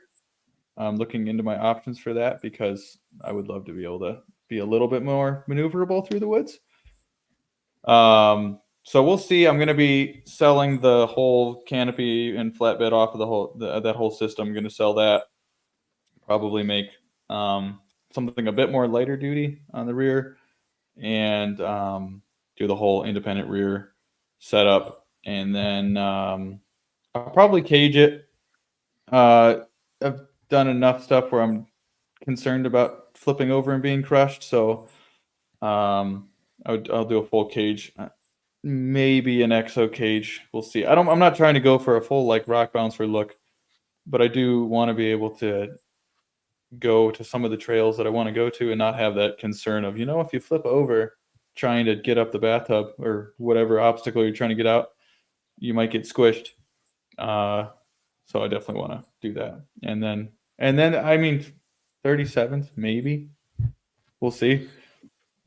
If you don't do the rear steer, and since you've removed all your ABS and all that safety features anyways, do the trail turn like Broncos have now, but just like dune buggy style or rally car, just big lever on the dash to just like two of them, just like two e-brake handles, one brake. Yeah. Like a drift car, but two. I vote for that if you don't do rear steer. So when you're in 4-wheel drive and they pull one of those, well, they push the button, but effectively when they pull one of the brakes, how does that work with because your opposing front wheel, spins typically the same as the rear wheel. So if you break one rear wheel, how does the front part of the 4-wheel drive system deal with that? Like, does one of the front wheels start going faster or slower, as it were? Well, I mean, I would think so. If it's open it will. Like Yeah, if you I'm have your quite front certain- locker engaged, and I you don't think pull the- one of the rear ones. it can't work. It can't work with a locker. Yeah, the system won't work with the locker. I- You'd have to have the locker off for that to work. I don't have a Bronco, so I can't say this for sure, but most things that have a factory front locker, you have to have the rear locker engaged before you can engage the front locker. And there's no way that that trail turn works with the rear locker on. Obviously so I'm not, assuming yeah. trail turn only works open diff. Gotcha. Yeah. That would make sense. And honestly, that's when you'd want to use it, because if you got to make a tight turn, you want your lockers off anyways. True. Because Right. So Yeah, Just but do I it. think Those works. if I was able to do the rear steer, I mean, it wouldn't be as much turning angle as the front, but it would definitely increase my maneuverability by a pretty significant margin. you could do So- like what they've done with tractors for years, is have two brake pedals, but there's like a lever that flips over so that when you step Yeah, on either yeah. side, it pushes both down. But when you flip that lever, you could just step on the left or the Do right either one. side. Yeah. Yeah. Yeah. Here's Power what I brake say or- you do. Do you remember? I think it was New Holland on the front. So they had like a straight axle on the front of their tractors, and it would turn at the joints, and then you could also turn it where the axle in the center, so it would turn the whole axle Turn. So in the rear, since you have a straight axle anyways, just make the rear steer like that, where the whole rear axle pivots. You could I do wonder how 90 you do degrees. that. That sounds like I would totally turn it and flop on my side. Yeah, Well, I I wouldn't mean, be good for your all- suspension. It wouldn't. That'd be like It's a gonna be a little tricycle when the kid turns his wheel all the way 90 and then he just falls over. I would would yeah. limit the amount of angle you can get on that. Like you're not a drift car or anything. So Instead of bump stops, you'd have steering axle stops. the Yeah. suspensions. I mean, it's going to be easy to make the steering part of it. The suspension part more difficult. But yes. we're getting deep down hypothetical build here, which we actually do on some episodes. But All right. let's talk about your trip, Josh. Where did you go? So our goal, pretty much when we planned the trip, my wife and I both love like seeing all the national parks and the big cool mountains that are on the west instead of the little hills we have on the east. So we drove. It was a total of 7,000 miles. We had 18 days, and I think we went about 130 hours of driving, something like that. So it was a decent amount of driving. We spaced it out fairly well, but we pretty much went out, hit as many national parks as we could. But pretty much we went to Glacier National Park. We went to Tetons. We went to Olympic, Mount Rainier. Just kind of all the things in the Pacific Northwest area that we could hit to get a chance to see all those. It was an amazing trip. There is phenomenal. You guys definitely are spoiled for choice of places to go in terms of being able to have an amazing trail and also with an amazing view. I have to drive like an hour and a half to get into a different ecosystem, though. Well, an hour if I want to say the coast is different, so it's like I'm in the valley. I got to drive to the coast. It's a good 45 minutes. If I want to go high desert, that's an hour and a half. So I don't know if that's the right tough. word. Yeah. It's rough over there, and the options Yeah. are really limiting. Right. So limited, having to drive an hour and a half to get to somewhere totally different. It does make it Yeah, I mean, I rough. have to drive about 34 hours to get out there, but I mean, Yeah, that's really hard to budget for that. Obviously, that's difficult too, but I mean, I went. So how long did this trip take you? 18 days. 18 days. Yeah, we bit off as big a chunks as we could to just shoot all the way out west. Coming across some of the states in between us is unbelievably boring. I got the map back up. Yeah, so look at that line going straight through North Dakota there. Yeah. Yeah, that looks like a straight line. Actually, in the map, it that actually kind of has a little bit of a curve. Yeah, that was the best part of the trip right there. People have always told me you're driving out west, whatever route you go through, you're going to end up with those big open areas, and they just go on and on forever. And you're like, all right, okay, whatever. No, they weren't lying. They go on forever. They go, and it's like just absolute nothingness for 8-10 hours, like just nothing. And except for black cows and cornfields, and then just like the western plains. Yes, if you're driving out west, be prepared for a solid full day of just arrow straight road with nothing. There's a lot of questions I came up with as we went across, but my biggest question that I had is, if you're a semi-truck driver and you're hauling across the country, we'd go through sections of road that are 50 to 100 miles at times before you really have a major road intersection, other than just like a gravel road here and there. If you're a trucker and you turn onto that road and you're heading down that way and you determine you're going the wrong way, you just added like 8 hours to your trip, because by the time you get to an area, you can actually spin an 18-wheeler all the way around again. I don't know. I've seen those truck drivers do some pretty amazing stuff with their trucks to turn around.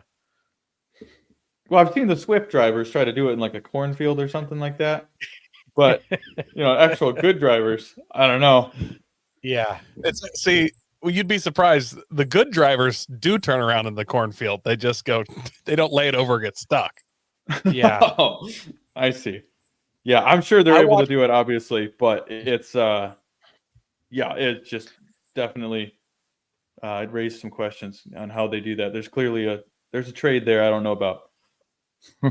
I watched a semi truck driver one time on a 2-lane road, 2-lane as in one in each direction, in the middle of town. He needed to turn around. He backed into an abandoned lot where a building had burned down, backed his truck through some fencing into this abandoned lot, did a U-turn and pulled out. Some of those guys are pretty good. It was a big, 48-foot cargo van. Yeah. So is this the first time you've taken a trip like this? First time we drove out there to do, my wife and I took a trip out to see the Tetons when we got married, but you pretty much see everything and you're like, wow, I wish I had a truck. I could go drive up that, but you can't do it. So it's the first time we're actually able to get out and do some wheeling and really get to see the area more like that. So while you're talking and we're asking questions, I'll roll through some of these photos. And if you see something, just interrupt yourself. And so the one you're on right now, you go back.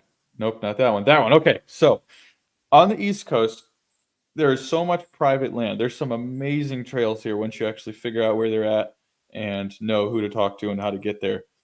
But there's a lot of private land. And when you see a road like this, so this was a spot on the going to the Sun Road, I believe. No, spot off of that. This was in Glacier National Park.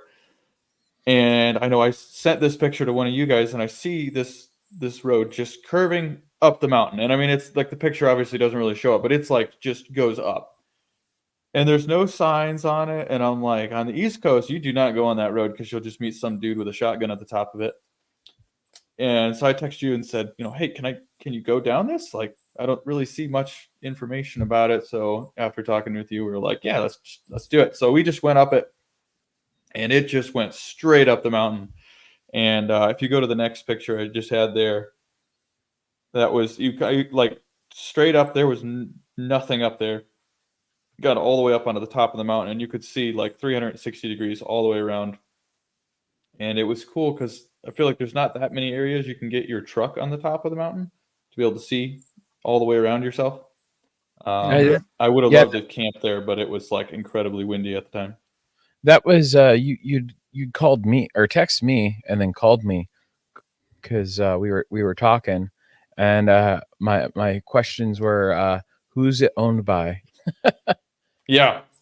On Onyx, I believe it said it was owned by it was like the Blackfoot Reservation, if I recall. Yeah, it was the Blackfoot Reservation, and then wasn't there a bunch of like fireworks trash up there when you went up there? I tried. Did I send you a picture of that? But it doesn't matter. No. But it basically on the top, we were going and got all the way up to the top, and you feel like you're in the absolute middle of nowhere, and it's like, great, we're the first ones here. This is amazing. And then I walk a little ways over, and there are probably, I don't know, 30 like cases of fireworks, like 30 like cakes. And they're all blasted off, of course, but there's just like garbage everywhere. There's boxes of fireworks everywhere, and they're just like sprinkled down the one side. it just killed me to see it because it's just such an amazing area that somebody clearly just shot a bunch off, especially when they probably shot it off around the 4th of July, I would assume. And at that time, I don't know if there was a fire ban going on, but that's probably not the Yes. best way I to could say not I start could fires. safely say yes. Yeah. So that's kind of multiple dangerous things there. But it killed me. I had to leave it there because there literally was no room on my truck. I mean, I could put a couple of the boxes on the back on the flatbed, but I had no like bags to clean it up with and nothing to strap it down with. And I kind of contemplated trying to come back to clean it all up, and it just didn't fit into the schedule. So there's part of me that wants to like go to areas like that and mark them and then come back the following year or something like that and just try to clean up the areas. But yeah, it's really sad to see stuff like that because that really is damaging the off-road reputation. How did the wheeling out here compare to your home state? It is very different. The wheeling, I feel like in our area of the trails that I did, obviously there's more I haven't seen. In the trails that I'm used to is very tight, technical, lots of roots, rocks, trees that you're going around, that sort of thing. The areas that we went on out there were much more open, but the obstacles are much larger. So it's kind of just like you took the same trail and just scaled the whole thing up.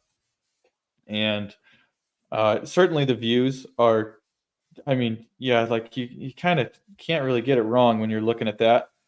Um, on the East Coast, we have some amazing trails, but just the views that you have out there are just absolutely spectacular. And to be able to pull up at a campsite like we camped at pretty much right in front of the Tetons in one of the public areas, and to wake up and to open your tent up and see the Teton mountain range is pretty. It's pretty cool.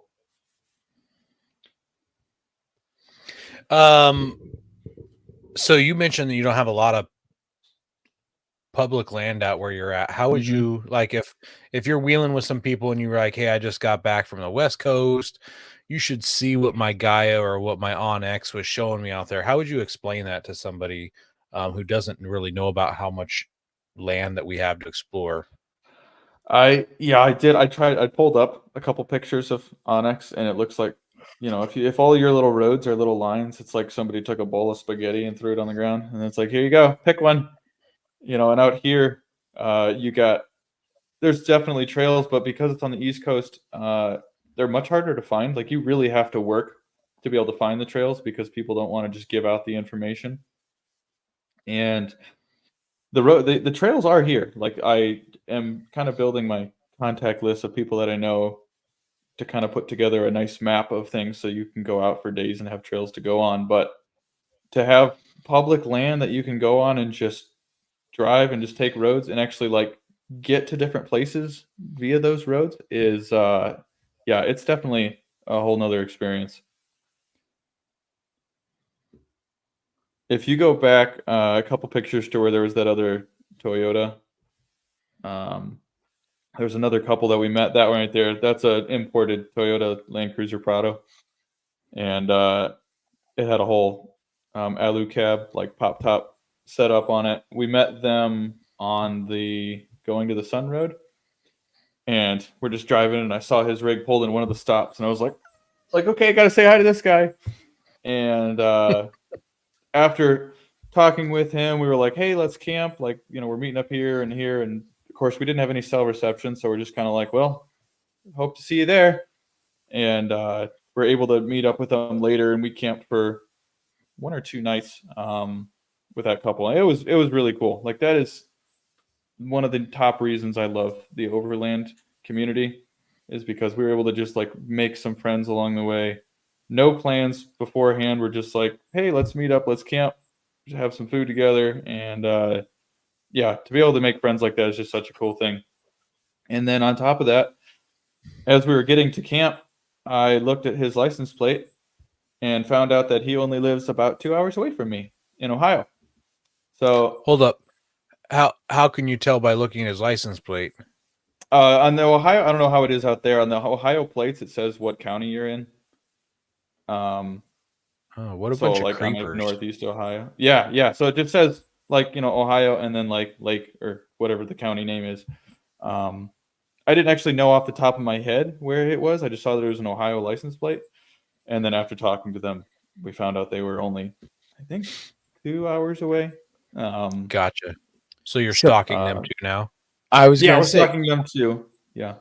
I'm going to jump in real quick because I just Googled some information here. So next time when we go back and going back to the question about explaining the public land out west Yeah. versus, Ohio.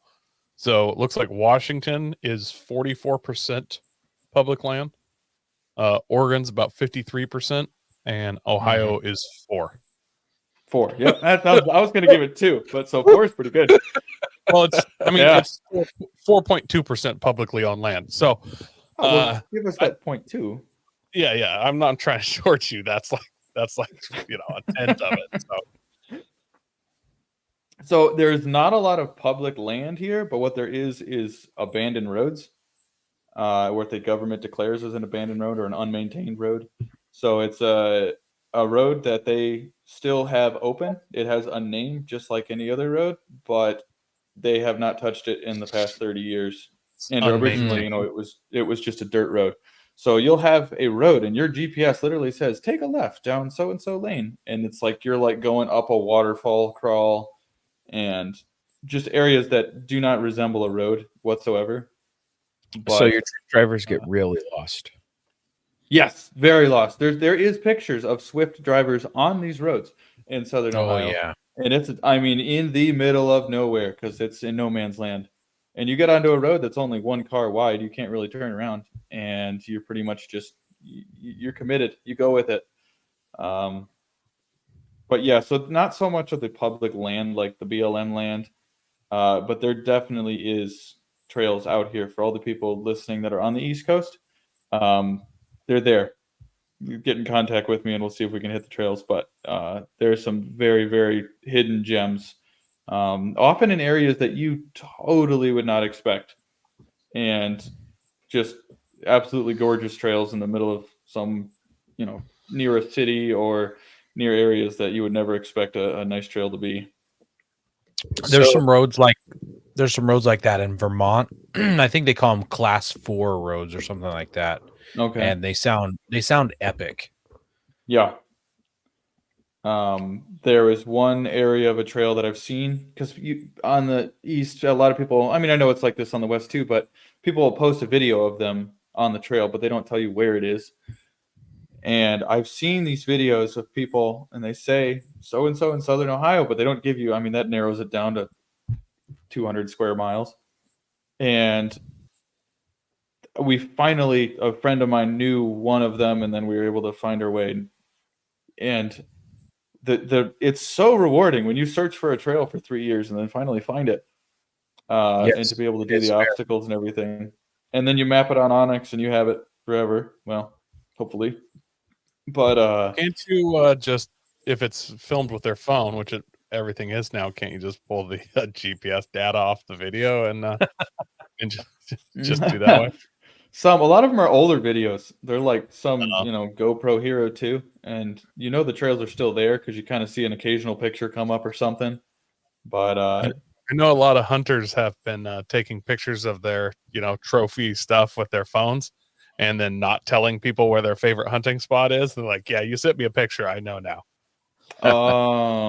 Are you able to actually get that off? Like, if I just sent you a picture, you can find it? It's called like geotagging. Yeah. You could turn that off. Obviously, I'm sure the government or somebody's able to pull that information, but I don't know if, like, as an individual, I can. So, besides getting to meet your heroes, Aaron, Coy, clearly. what are some of the highlights of the trip? Bethel Ridge is phenomenal. No I'm mad picture at even comes close. I'm mad at you too. Not really. I'm mad at Ben too. I've seen pictures, and everybody, there's the typical spot, right there, that everybody gets their photo. It is just so much bigger than the camera can even come close to capturing. just as soon as you can put it in 3D and see it with 2 eyes, it's just unbelievably large. And like to the point where you kind of start to look at some things and your brain like buffers for a second, like, wait a second, I need to like calculate the scale. So yeah, getting to that location, and we got to it from the backside too, so it wasn't really near the road, so it felt like we went off-roading for 2 days before we got there. Yeah, that definitely was a highlight of the trip for sure. And then not so much on the off-roading side. I'm assuming all of you have been to Glacier National Park, but for those who have not, the going to the Sun Road in Glacier National Park is a breathtaking place. Yeah, that's it right there. And again, you can't. It's like you look at a picture and it's like, whoop-de-doo, it's some mountains, but it's just so big and so it's an amazing place. Yeah, it doesn't look like Ohio has a lot of elevation.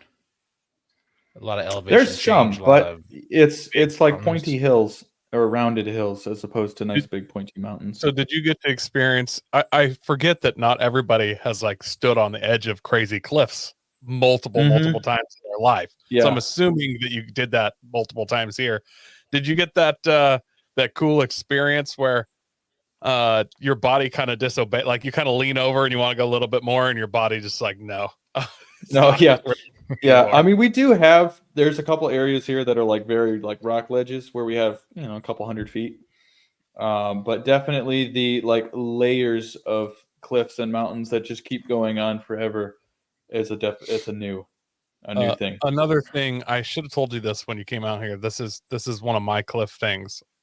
I always I find a rock and throw it over. Count how many seconds till it's the bottom. That way I have kind of a rough idea how tall it is. I'm sure I could actually figure out the footage of that, but I could just be like, that's a 4-second clip. It's a pretty decent. Oh, 4 seconds. I like that. Of course you didn't tell me that before, so I didn't have the opportunity to do it. Yeah. But And then, do you have a specific rock size? I've honestly, you I like calculate it the aerodynamics. as big as I could safely carry to the edge, honestly. Okay. You trying to throw it. It takes you over with it. Yeah, didn't let go in time.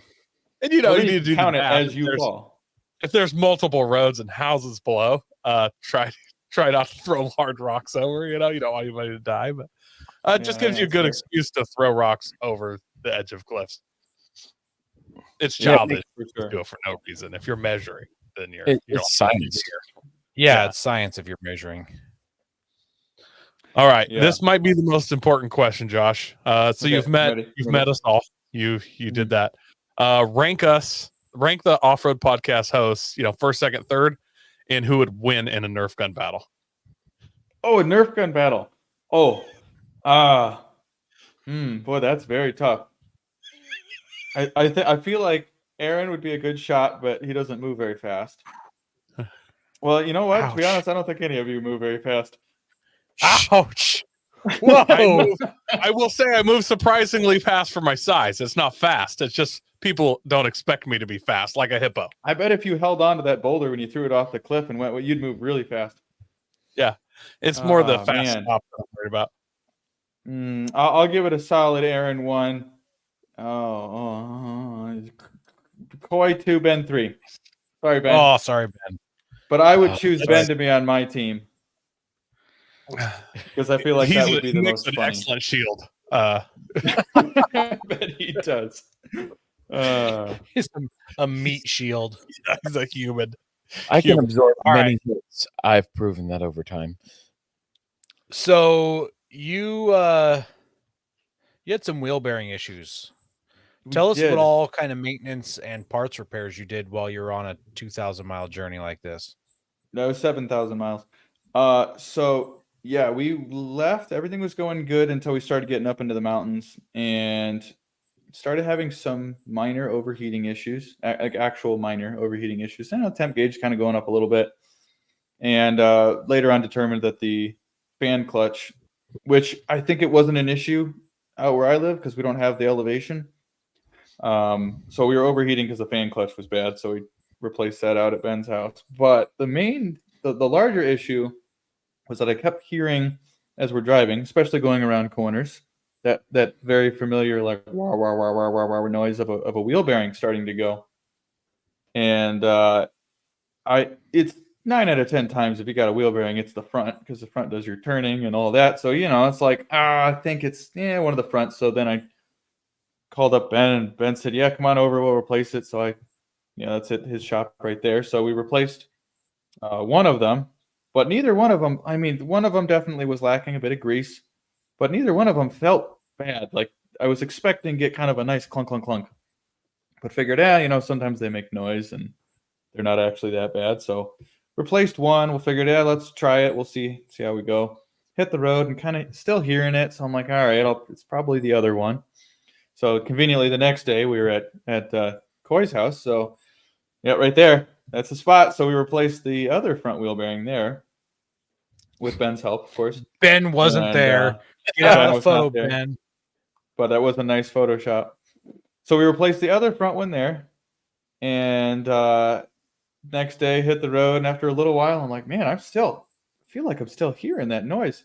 I'm trying to think, maybe it's tire noise, something. So you know what? We're just gonna drive with it and see what happens, because that's how you really go on an adventure. And so we went to the Tetons, and we get onto one of the back roads. Was it I think it was Sawtooth Mountains at the time.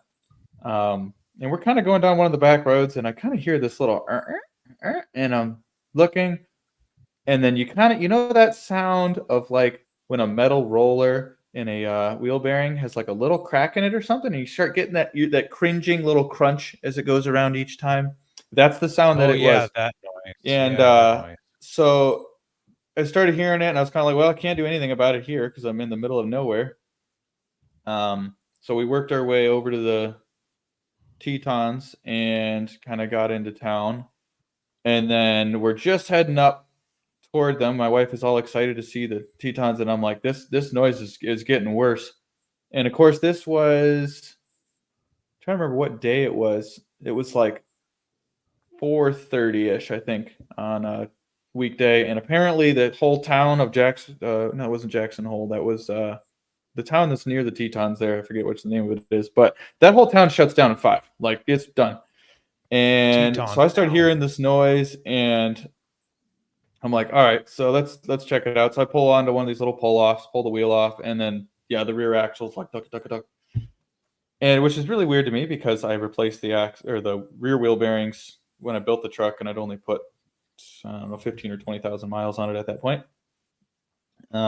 Which I learned you don't cheap out on wheel bearings, which I didn't think about. I just was ordering a bunch of parts, and I probably didn't get a super good one. And needless to say, that failed on me. So my wife is calling the CARP or the Napa nearby, arguing with them and asking them to stay open for like 3 minutes while I'm trying to throw together the brakes and get the axle back in. So we run into town. Well, we don't run into town. We very cautiously and with cringing creeped into town, picked up a wheel bearing right before they closed, and then went to a Target parking lot, which is where I am right there, and replaced the wheel bearing, which turned out to be significantly difficult, more difficult than I had anticipated. Because Aaron, have you done the rear wheel bearings on your Nissan at all? Well, when I changed out the axle a couple months ago, we had to do the wheel bearing. And yeah, I was shocked to hear that you did it in a parking lot, because we used a press to press the new one on. That's what I used when I did them the first time. But I didn't have a press with me, sadly. But I do have all of the pieces here that I took off in the parking lot. I have my little bucket of all the bits and pieces. So pulling off the bearing itself wasn't too bad because I had an angle grinder.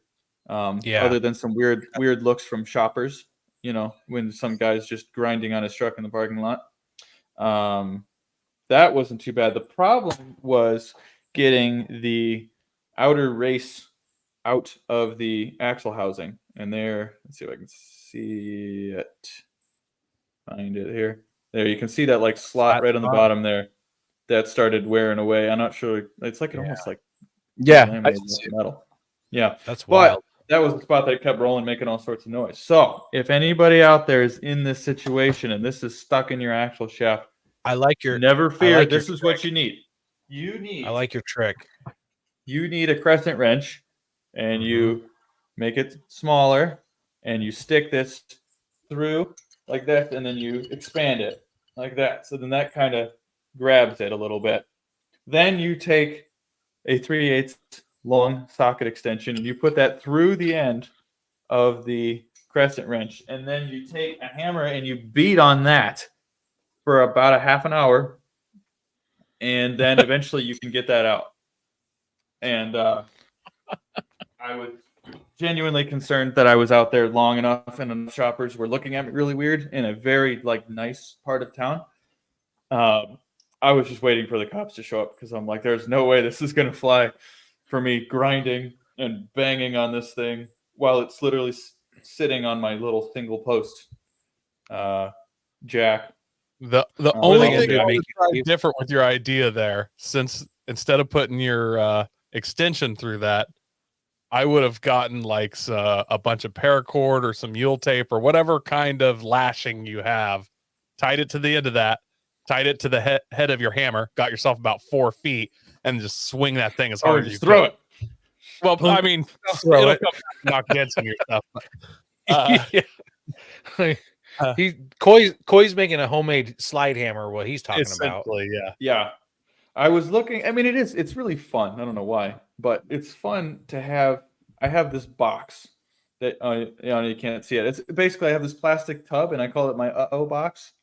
And my box is full of all of the things you hope you don't need. In which case I needed several of. And so you kind of open that up. You open up all your tools, and it's like, okay, these are what we have to work with, and we have to solve this problem somehow. And it's an adventure. It's fun to be able to put the pieces together, figure out what you got to do, solve the issue.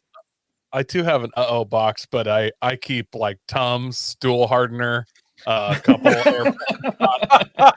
It's a totally different kind of box. A fresh pair of underwear. Yeah. A roll of toilet paper, Spare sock. Yes. Spare sock. So thanks to also, I need to give a little shout out to the random old guy that was standing in the parking lot watching me for an hour. Couldn't have done it without him. Clearly, his RV was working perfectly fine, and him and his wife were clearly in no rush. And so he stood about, I don't know, 5 feet behind me and offered me bits of advice. Wisdom. And pearls of wisdom. Yeah. One of his bits of advice did, to his point, did kind of help turn the wheels a little bit to help get it out. So hey, without him, who knows? I might still be there. Yeah, probably not still be there, but probably not still be there. I'm sure there's so many things on community. Just the moral support is nice, you know. Yeah. Sometimes so, and then standing over your back, it's not that good. Yeah, it was a little weird, but that's all right. But the other hard part is the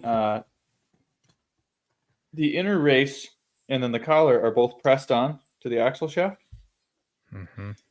I didn't have a press, as we earlier noted, so I took the old collar, and this one's been ever so love tapped, and slid that over the new one, and then made a very loud noise and 6 slightly small impressions in the parking lot, and just beat the tar out of this thing back and forth until I was able to walk it all the way down. And did it damage your wheel studs? My studs. No, the studs were okay. Wow. I think I might have put I put the lug nuts on. Lug nuts on them, right? Yeah. Yeah. Okay. That's good. That's good. I don't remember exactly what I did, but I didn't. They weren't damaged, so clearly I did something that was correct-ish. But yeah, so that all along it was the rear wheel bearings, not the front ones. I think the front ones were due to be replaced at some point, but they weren't going to be falling off. So I ended up doing the last wheel bearing at my cousin's shop in Illinois before I drove the final 6 hours home. And yeah, so what I did get to do is replace 4 wheel bearings in 4 different states. And I think that's certainly something to be proud of. Yeah, that Yeah. is true, right? Washington. I mean, or have you ever done that? Maybe No. someday I could like park on the Four Corners Monument and just run around my There you truck go. with all Beach. 4 wheel bearings, just That knock would it out be pretty NASCAR style. That would be- four-wheel that'd be bearings in one day in 4 different states? Yeah. I feel like that's kind of cheating, though. And what would be awesome is if you finished like the ones in one time zone and then did the other ones in the other time zone, and so it's like the ones you did first happened in the future, something like that. Oh, like I I, don't know if went the time back in splits time are and there. changed my rear. Yeah. Yeah. Yeah. Some Do the Terminator. Toyotas have a bolt-in? Do the Toyotas have a bolt-in front bearing? Yeah. Yep. Okay. Yeah, then that's no problem to do. Toyota uses 4 bolts instead of 3, like your guys' weird Nissan stuff. They're No, big bolts. Hold up. The Frontier is a 4-bolt. It The is. Titan Yes. is a 3-bolt. Uh, The engineers were like, "Why do we have this extra bolt in here? Let's just get rid of that thing." Where'd this bolt Don't come need from? that. Yeah. Yeah. Unfortunately, But the time with zone- the Nissan design, I can swap a front wheel bearing in 20 minutes. Yeah, we did it. I mean, we did it in your driveway pretty quick. Yeah, we did it it. only took them 30 minutes with it only took them 30 minutes with Ben's help. I was gonna say, yeah, you did it in probably 20 minutes, and you were talking, and we were BSing the whole time, like that. You weren't even trying to go fast, Right. No. But yeah. But overall, I mean, for a trip like that, we did sections 2 and 3 of the Washington backcountry discovery route, which I don't know how many miles it is exactly, but it was a decent amount to do. But with that off-roading and then 7,000 miles of mostly highway driving and all the mountain passes and this and that, the only issues were a couple of wheel bearings and a fan clutch. So I'll take it on a vehicle with 180,000 miles on the motor. Hopefully we can do it again in the late spring, but we'll see you in Utah instead. Definitely. Are we shooting for fall? I don't remember. Whatever it is, we're shooting. Yeah. we're going to do it. And I'm probably going to be trailering the Frontier out there. So if we have major issues, I won't have to figure out how to get it back home. If we're gonna do a trip in spring, guys, there's an eclipse in Texas next April. Just saying, we can start picking. We can let the moon and the stars start picking our wheeling destinations by just going on. Guide us. I think That's it's your hilarious. guys' turn to come out to the East Coast, and we need to go to Windrock, Tennessee, or the UP. We can go to the Upper Peninsula too. I'm not against that. I've always wanted to go to Arkansas and do some wheeling, honestly. Yeah, there's a whole lot of wheeling out there I'd like to check out that's not here.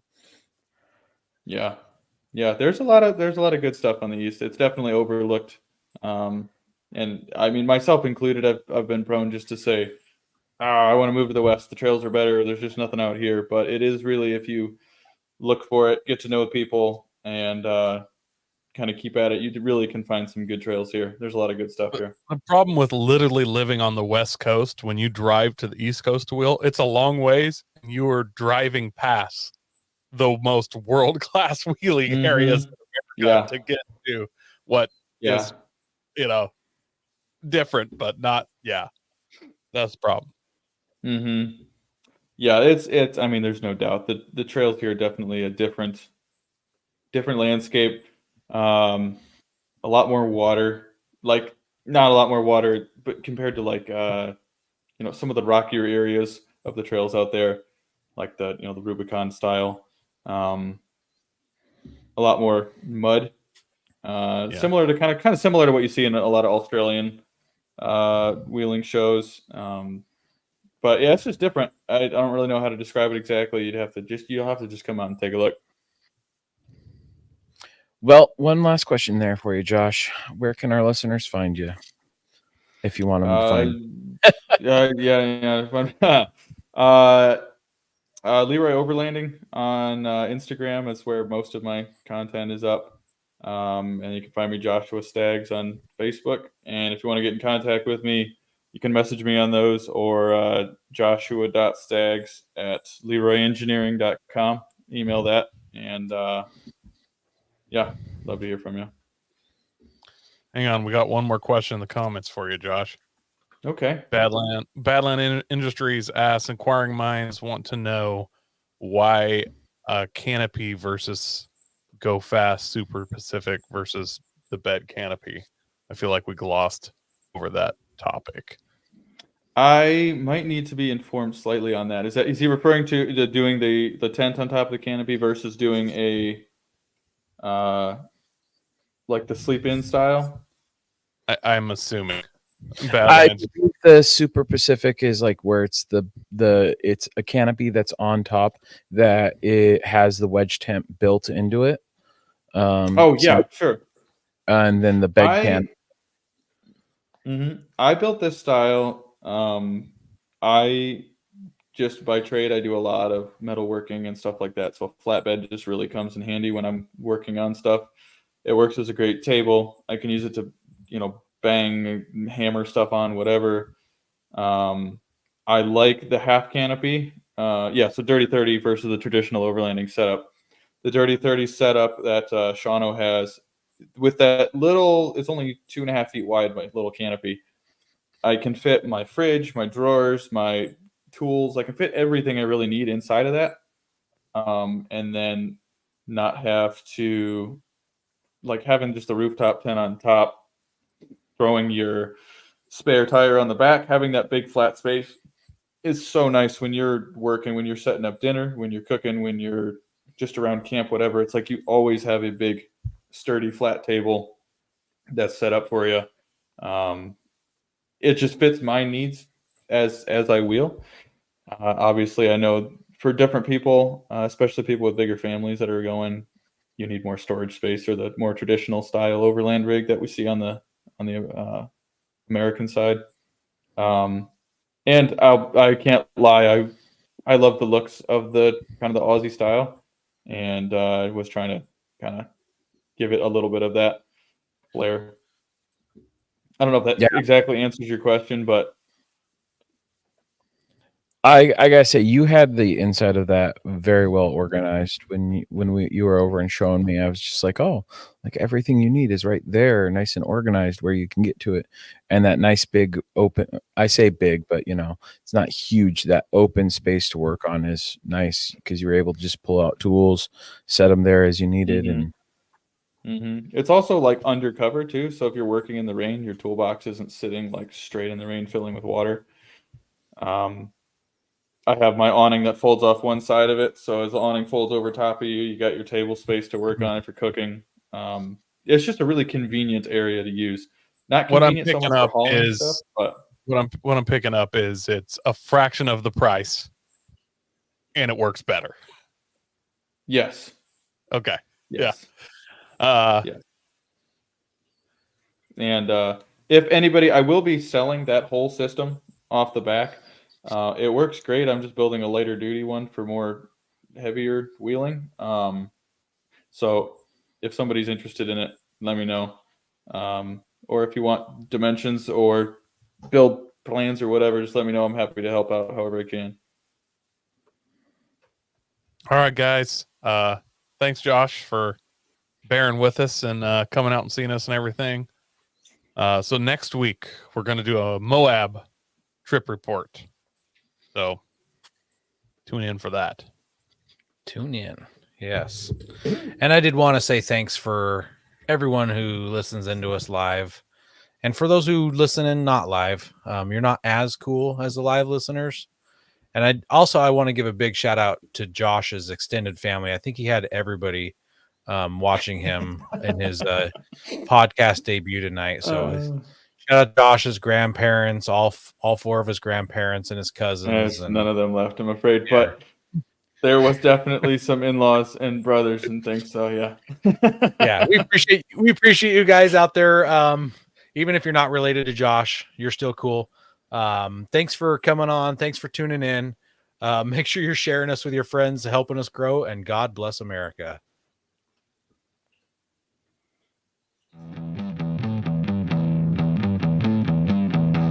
Don't forget to visit Patriot Patch and join the Patch of the Month Club. Check out our Gaia affiliate link for up to 40% off. Also, don't forget to head over to Warren Colby Valve and 4 Patriots to see all of their great products. We are a proud part of the Firearms Radio Network. Got a question or comment? Send it to us through our Linktree account or by searching for Offroad Podcast. Also, you can listen to us live at overlandradio.com Mondays at 7 p.m. Pacific. When off-road, please remember to have fun, tread lightly, and be safe and courteous. Thanks for listening.